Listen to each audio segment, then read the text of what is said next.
My name is Saran. I was born in 1964 in Gansu province in the Tibetan region. I was born in a small town.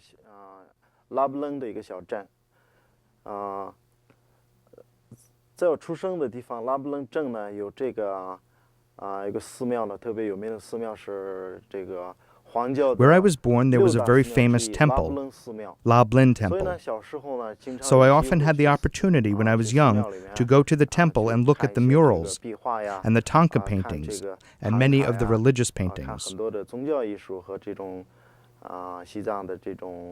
It was within this environment that I experienced these Tibetan cultural artifacts.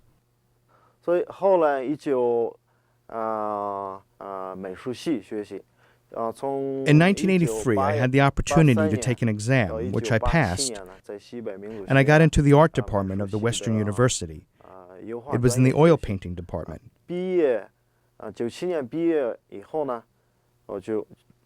After I graduated, I went to Tibet.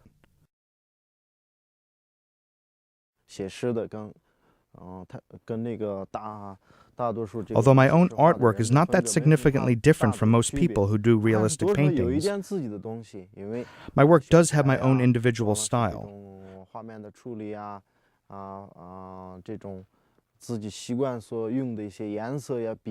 For example, the colors that I use. And the paintings themselves have Tibetan landscapes, Tibetan environments, temples, people.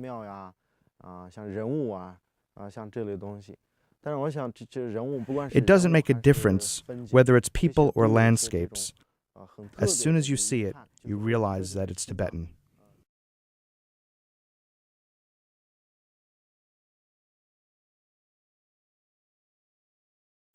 I'm from Lhasa, Tibet, the Tibet University Art Department, and I'm very happy to be in the U.S. In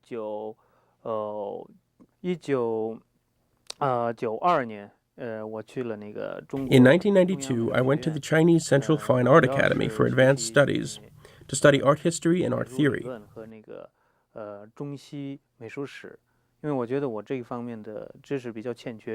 I thought that from a theoretical angle, this would be very important to my creative work. In Beijing, I had a lot of contact with a lot of contemporary art, and it was very, very helpful to my artwork in that it opened up my eyes to other experiences. I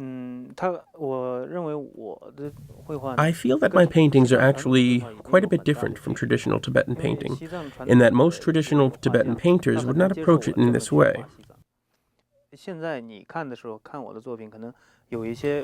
You probably feel when you look at my work that it's very ancient or traditional. However, I really emphasize my perspective of Tibet. I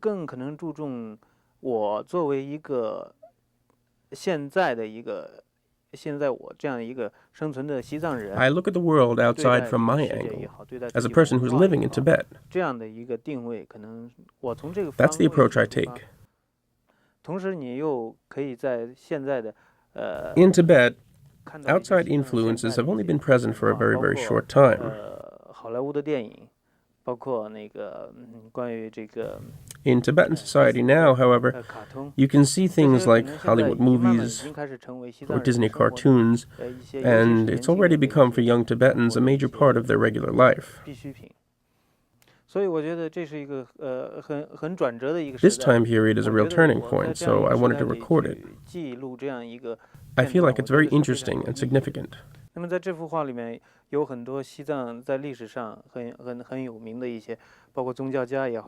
If you look at this painting, you can see very famous military people and well-known Tibetan historical figures, as well as some of my friends, very close friends.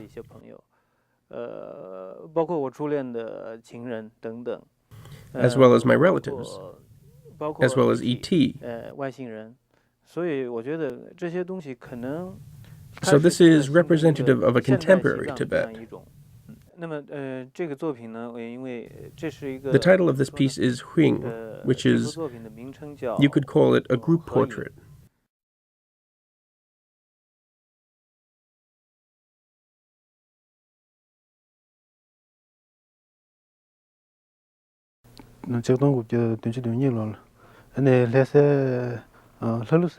I was born in 1972 in Halo village. That's behind the Potala in Lhasa.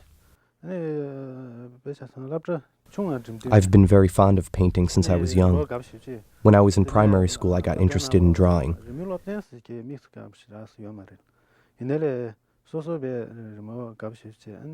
Even though they don't offer drawing in primary school, I was very fond of it.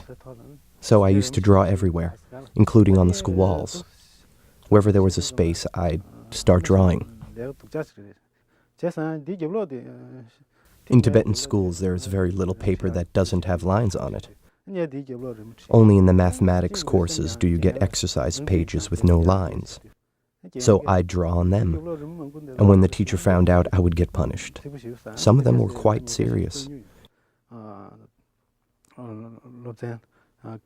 And every teacher has a different way of punishing students, so I got to know most of the techniques.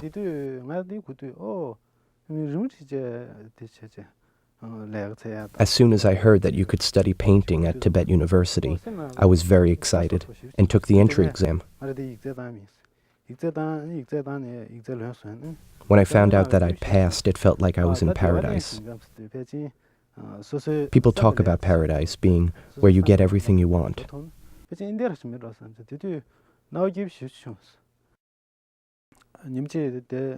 When I was visiting a Tibetan monastery in Shigazu town, I was outside the prayer hall and saw a huge dark curtain.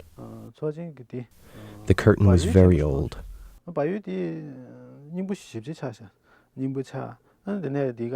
Because it was made of yakwal and because it was exposed to both rain and sun, there was a lot of damage from the environment.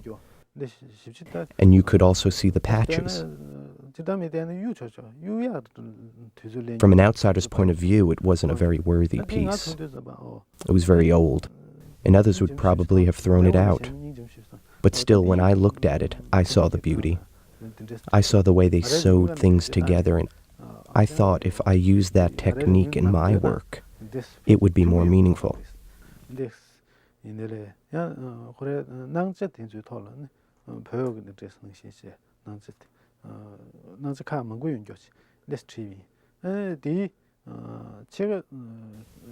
I tried to look at the different lighting, the difference between the painted and the blank.